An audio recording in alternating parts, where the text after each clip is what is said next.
الله سره په ذات کې شریک څه معنا؟ دوه خدایان مني، درې مني، څلور مني، وینې؟ یا په صفات کې د الله سره شریک مني.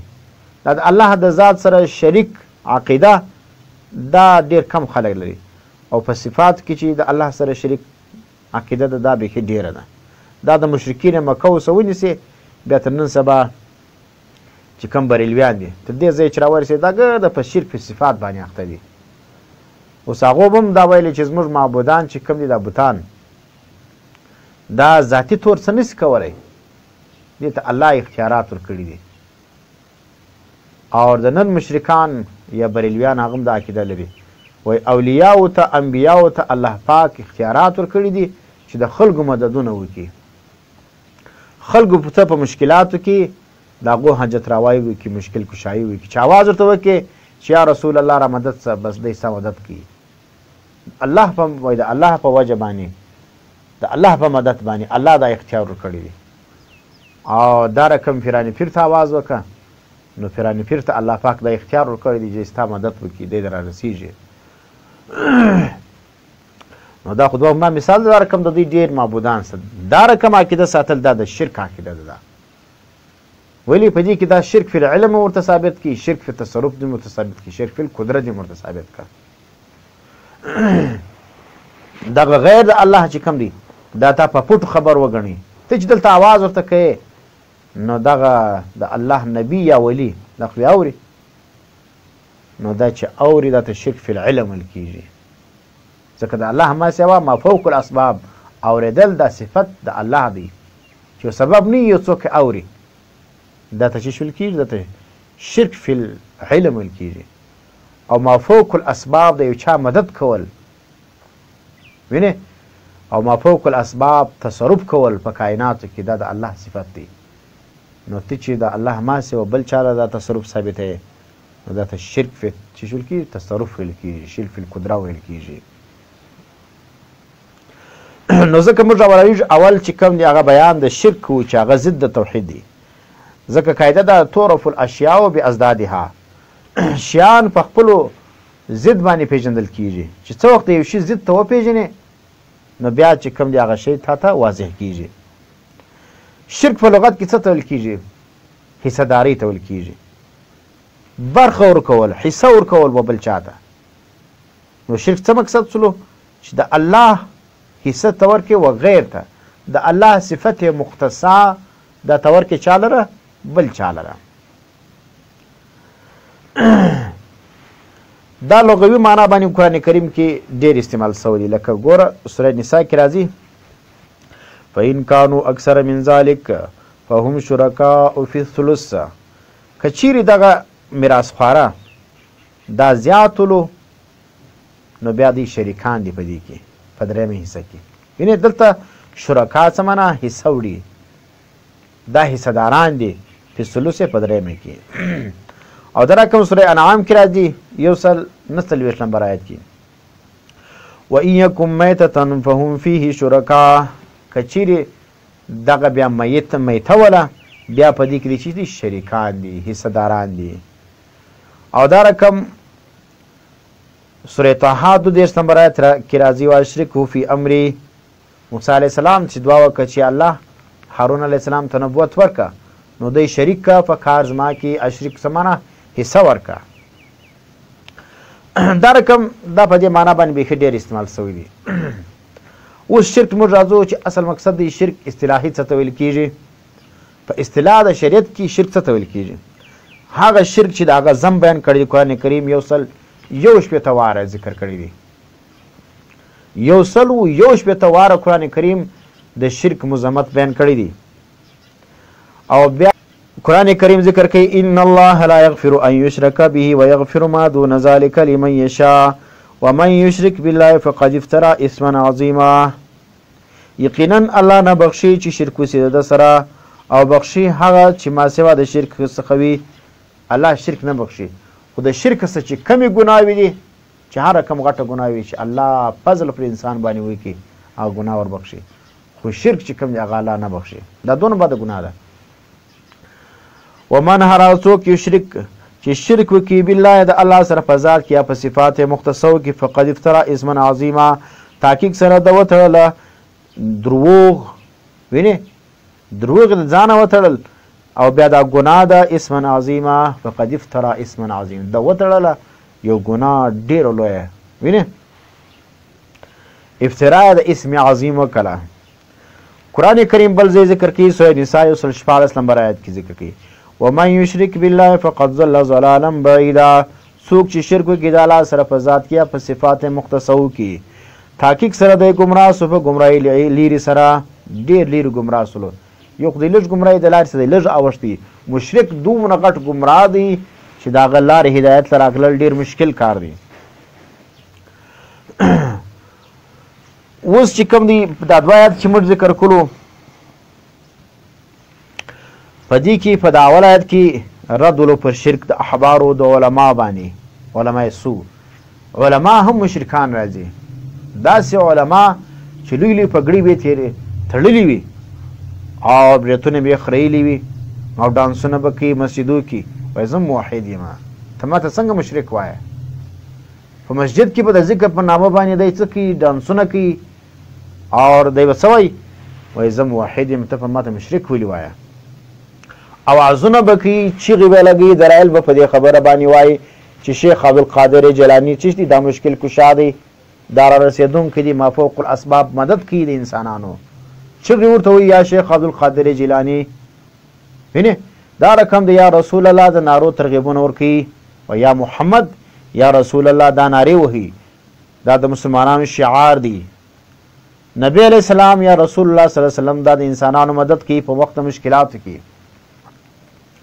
نو دا خملا دی دا نو د اول آیت کې چې کوم دی دا رد پر شرک د احبارو د رهبان باندې هغه پیران صاحبان چې مشرکان دي د شرک دعوت چلی او هغه ملایان چې هغه څه کوي ملا وي بیا هم مشرک وي دا د نن سبا د بریلویانو شیعګانو د سیفیانو دا څه دي دا ټول د شرک دعوت چلی وي انسانانو ته خلک شرک طرف ته رابولي نو د آیت اولا کې رد ولو په شرک د احبار او د علماء سو باندې او دا رقم هغه فیران صاحبان چې په کرسیانو کې ناسي او خلک ورته زنګیږي او دوی پیسې ځینې ټولوي هلته نعتونه شروعي ډانسونه ورته شروعي دا کسان څه دي او بیا خلکو ته دا دعوتونه ورکوي چې زه را رسېږم پلانی پیر صاحب را رسېدلی و پلانی خواجه صاحب را رسېدلی و هغه دی کړي و هغه دی کړي و دا رد دی په دې آیاتو کې په چا باندې په رهبان سو باندې ځکه دوی خو شرک کوي بیا شرک نسبت هم څه کوي او الله ته کوي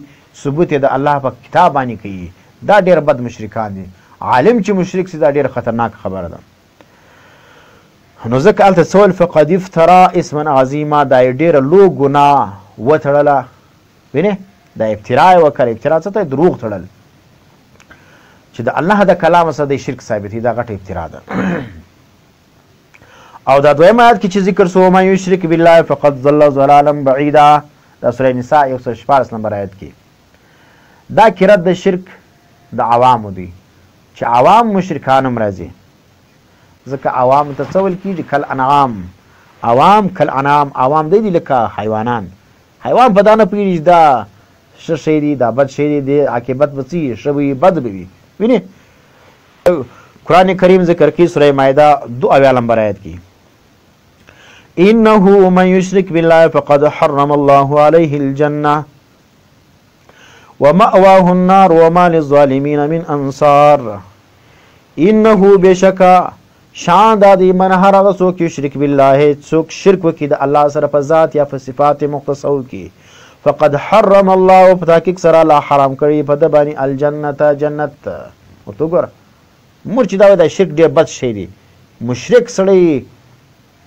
دا باندې الله د جنت بوی هم حرام کړی دی جنت لکلی نیسي نو اوس موږ دا بریلویان سره په دې مسایل باندې راخسته ده چې موږ دا مسایل دا رقم مه کوئ دا خلک تاسو شرک له بیایاست او شرک شنی ګناه نه ده دا شرک داسې ګناه ده چې تا خلک په دې اخته کړو بیا خلکو باندې جنت بوی هم حرامېږي نو پر خپل ځان هم جنت حرام کړي او پر نور خلکو هم جنت حرام کړي نو موږ د دې بریلویانو د سیفیانو موږ دشمنان نه یو موږ دوی ته دعوت ورکوو چې تاسو د خپل ځان دشمني مه کوئ دا د دنیا پیسې دي، د دنیا خوندونه دي، دا پاتېږي. اوس خو ته ښه په عزت باندې ناست یې، ښه مزار دې جوړ کړی دي ورته، او ورسې هلته په زوره ذکرونه ورباندې کوې، او بیا دغه ته شاوخوا ورباندې راګرځې، بیا چې کوم دی هغه سجدې ورته لګوې، بیا طوافونه ورباندې کوې، بیا مددونه ځینې غواړې، د لیر ځای یې دغه کوې چې فلانی مبارک صاحب پیر صاحب مبارک چې کوم دی هغه ماله راورسېدی. نو دا رقم مفوق الاسباب پیر صاحب چې را رسېږي ستا دا عقیده ده، دا د شرک عقیده ده.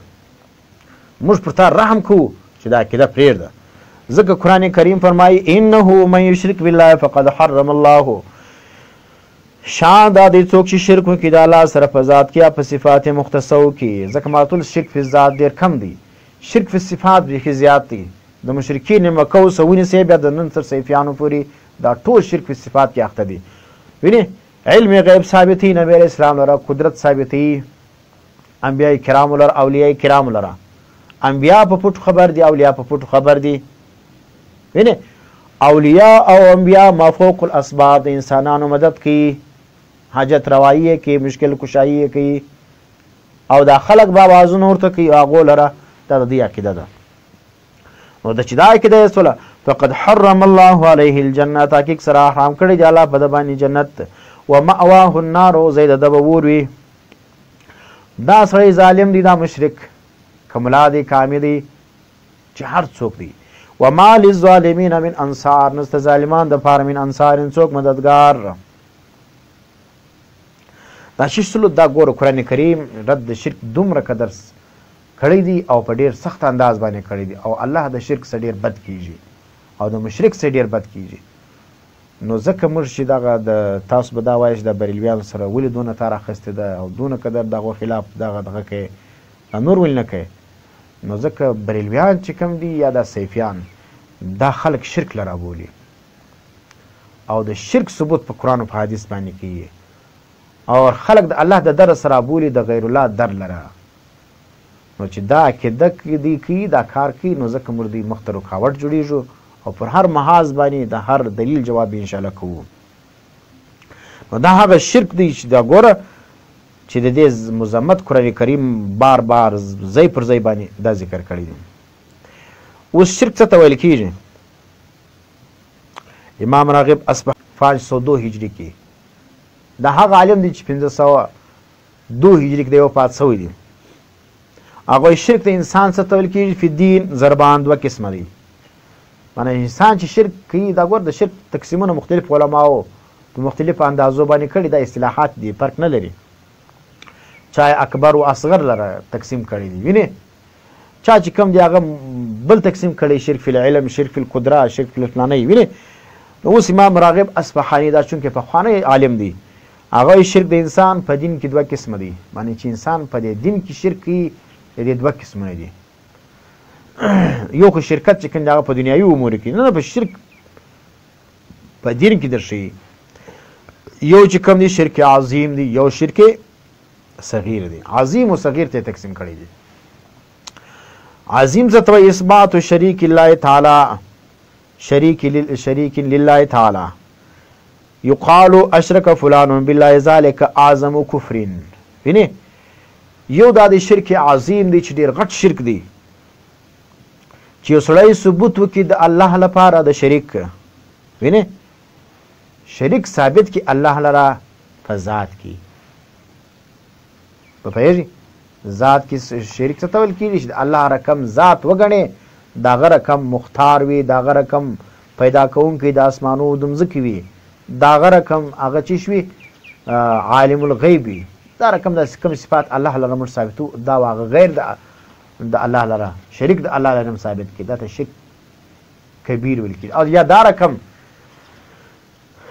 شرک په صفات ته کوي، د الله صفات مختصه ته ثابتوي غیر الله لره، دا هم په دې کې داخل دی. دا ډېر غټ کفر دی، دا مشرک ډېر غټ کافر دی. او دویم چې کوم دی شرک صغیر دی، کوچنی شرک، هغه دا ته ویل کېږي چې یو سړی چې کوم دی هغه د دین کار کوي، پای کې ځان ښکاره کوي. وینې عبادت کوي، لمونځ کوي، ځان ښکاره کوي و چا لره و بل چا لره، چې خلک ما بزرګ وګڼي، او چې بیا خلک لوري سي بیا هغه رقم عبادت نه کوي. وینې نو که دغه کوي درس و تدریس کوي ځان ښکاره کوي. ګوره درس و تدریس د خیر کار دی، ځان پکې ښکاره کوي. لمونځ کوي دی څه به کوي؟ ځان پکې ښکاره کوي. جهاد کوي ځان ښکاره کوي. نو اوس دغه جهاد سلو یا علم سلو یا بل څه سلو، دا رقم نور اعمال سلو، دا دی کوي په دې کې دی ځان ښکاره کوي او خلق لره چې د خلکو څخه صفات حاصل کړي. نو هغه څه ته هو مراعات غیر الله تعالی معه فی بعض الامور، چې مراعات د غیر الله څخه وساتې په بعض امورو کې. هو الریا والنفاق، دا ریا ده یا نفاق دی. دا دواړه چې کوم دی هغه شرک صغیر دی. کم سړی ریاکار ولو دا کوچنی مشرک وي، شرک صغیر باندې اخته دی. او که منافق ولو نفاق یې کوي، عقیده کې زړه کې یوه عقیده او په خوله باندې بله عقیده بیانوله، نو دا سړی چې کوم دا منافق دی. نو دا هم چې دي دا دواړه منع دي. دا د شرک اقسام امام راغب اصفهاني رحمه الله دا د شرک څخه استعمال کړي دي، شمارل دي. نفاق او ریا د امام راغب اصفهاني رحمه الله په نسبت باندې دا شرک صغیر دی. او شاه ولی الله رحمه الله ډېر ښه وضاحت کړی دی. دا دی دا بریلویان وګوري شاه صاحب سند چې کوم دی زموږ دا سند که زموږ دی که د بریلویان دی که د سیفیانو دی که د هر چا دی دلته چې کوم اوسېږي د ګردو سند پر شاه ولی الله رحمه الله باندې ذکر تېر سوی دی. اوس شاه ولی الله رحمه الله د شرک څنګه وضاحت کوي، دا چې دی وګوري دی خپل ستر خلاص دی ګوري نه ده، دی د دروغ کیسې ډېرې راوړ. پلانی ځای چې پلانی پیر صاحب دی وکړل، د خلکو مدد یې وکړ، پلانی پیر صاحب دی وکړل، خواجه صاحب دی وکړل، پیر سیف رحمان دی وکړل. نو امام شاه ولی الله رحمه الله ذکر کوي حقیقت الشرک ان یعتقد انسان فی بعض المعظمین. د شرک حقیقت دا دی چې انسان عقیده وساتي په بعض معظمین، معنا بعض بزرګانو کې. یعنې د انسانانو څخه بعض بزرګان وي په هغو کې د عقیده وساتي. اوس یې حقیقتا چې بزرګ دغه څه کرامات صادریږي، چې نبي دغه څه معجزات صادریږي. نو اوس معجزه او کرامت دا ما فوق العادت شان دي، د عادت څخه لوړ دي. وینې ما فوق الاسباب شان دي. اوس دغه معجزه او کرامت چې کوم دا خو د نبي یا د ولی په اختیار کې نه دی. نو چې صادر سلو نور انسانان دا کار نشي کوی، دا نبي یا ولی دا کار وکړي، دا کارنامه هغه سره انجام کړه. نو اوس چې دی دغه وویني دا مشرک سړی، مشرک و هر عجیب شی ته چې کوم دی هغه سر کښته کوي. او موحد سړی مسلمان سړی و هر عجیب شی ته سجده نه کوي، ځکه لمر څونه قدر عجیب ناک شی دی. لیکن مسلمان لمر ته سجده نه کوي. ګورته ګور چې راوکړي چې پر خپل ټیم باندې او ټوله دنیا روښانه کړي. لمر ته انسانان سجدې نه کوي. سپوږمۍ چې کوم د په تور شپه کې ډېره رڼا کوي، لیکن انسان مسلمان سړی سپوږمۍ ته سجدې نه کوي. دا چې سور چې کوم دی هغه هم د فایدې شی دی. انسانان خوراکونه پر پخوي او نور دغه کوي، لیکن لمر ته خلک دغه اور ته خلک سجدې نه کوي. اوس مشرکان چې کوم بیا ته راواخې، مشرکان څه چم کوي؟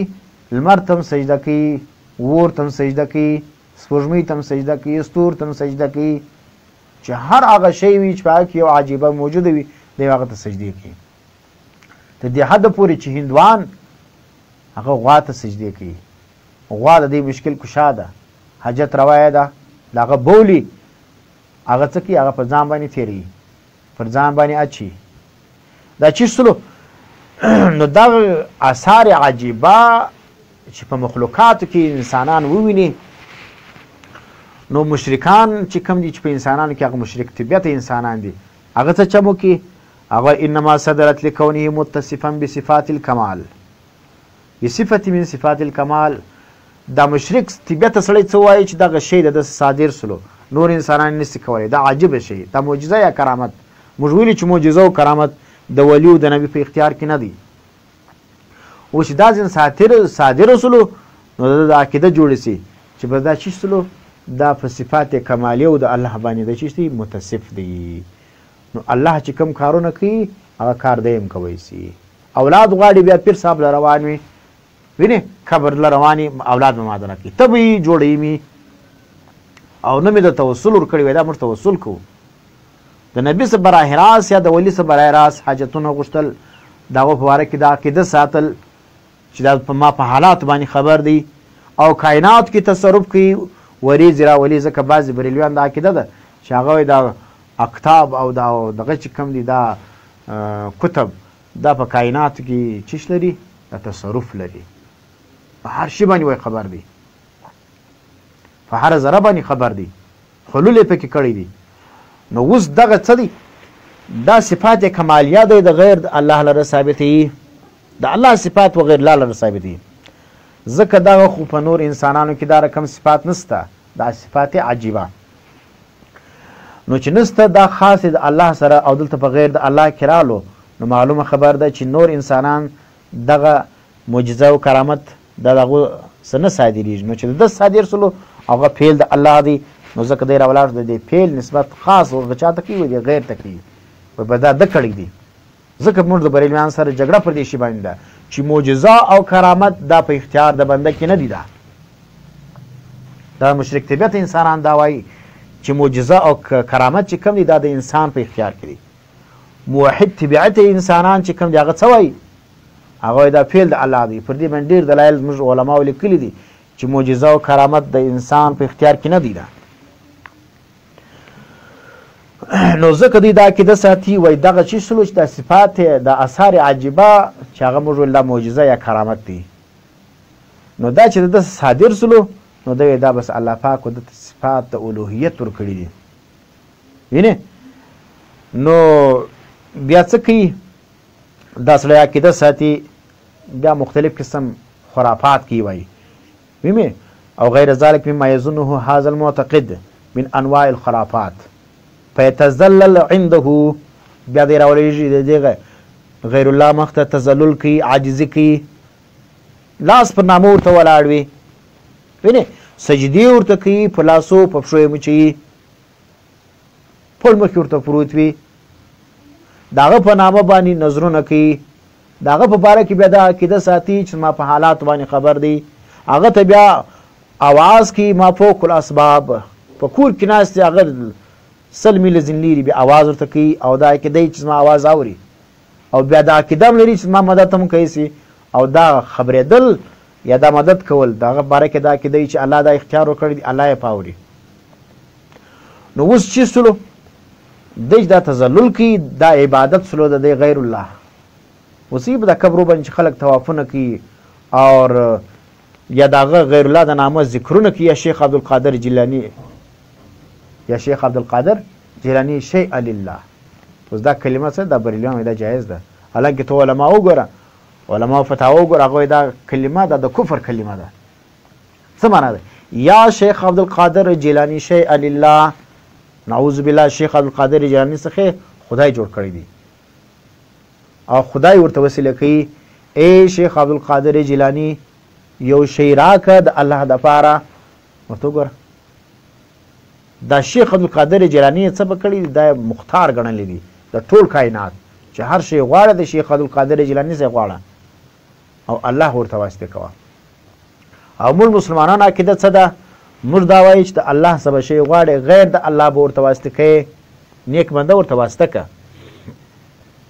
موږ دا وایو چې یا الله ما ته فلانی شی راکړه په واسطه د چا باندې د نبي یا د ولی باندې نبي ولی څه نه لري یعنې انسانان ته څه نشي ورکولی مختار نه دي ما فوق الاسباب اختیار نه لري ما فوق الاسباب علم نه لري نو اوس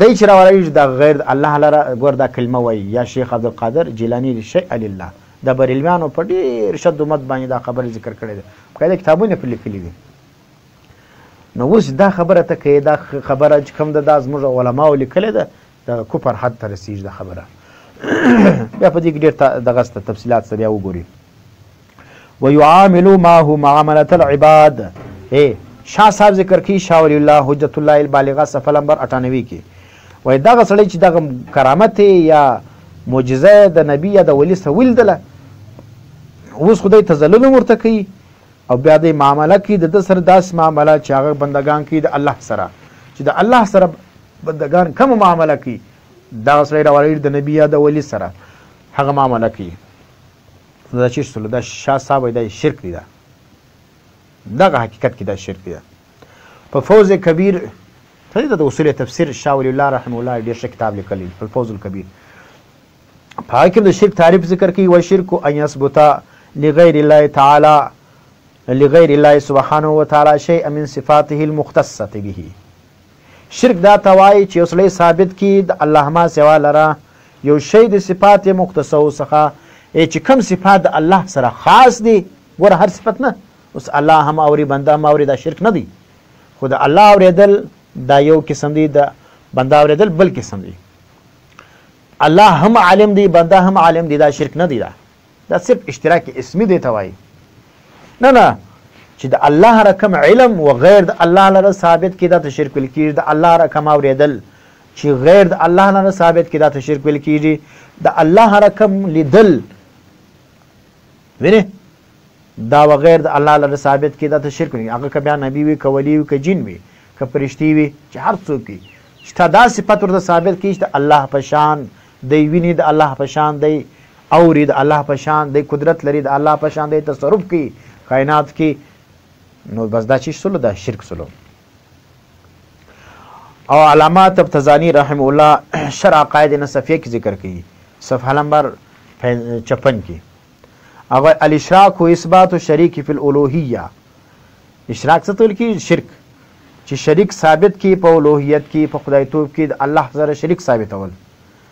دا سی شریک په معنا وجوب الوجود، چې دا هغه وجود چې شوی واجب ته وګڼي.